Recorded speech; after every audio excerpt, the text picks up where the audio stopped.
নতুন ফিচার্সে আজকে আমরা দেখতে পাচ্ছি যেটা হচ্ছে নিও অটো মডেল, যেটা হচ্ছে এক্সাইড কোম্পানির। বন্ধুরা, এই গাড়িতে নতুন কি ফিচার্স এবার এসছে সেটা কিন্তু আমরা আজকে একটু জেনে নিই।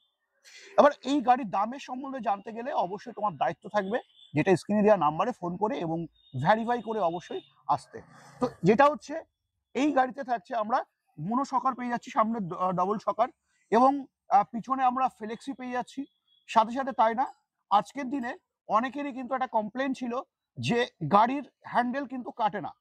এই হ্যান্ডেল না কাটার ফলে অনেকেরই একটা কমপ্লেন ছিল, কিন্তু আজকের দিনে দাঁড়িয়ে এখানে কিন্তু একটা হাইড্রোলিক বসানো হয়েছে, যেখানে হ্যান্ডেলের কিন্তু কোনো সমস্যা কিন্তু আজকের দিনে এই গাড়িতে কিন্তু থাকছে না। তো বন্ধুরা, যারা ভাবছিলে এখন অটো মডেল নেবে, কারণ কি শীত তো চলেই এসছে, তো বেশি দেরি না করে এখনই চলে আসতে হবে new MC enterprise, Barasat Arif বাড়িতে। তো তোমাকে যেটা প্রথমেই বললাম, যেটা যে কোনো প্রোডাক্ট কিনবার আগে ভ্যারিফাই অবশ্যই তোমার করে নেওয়া উচিত বা দরকার। তো বেশি দেরি না করে এখন স্ক্রিন দেওয়া নাম্বারে বিস্তারিত জেনে নাও।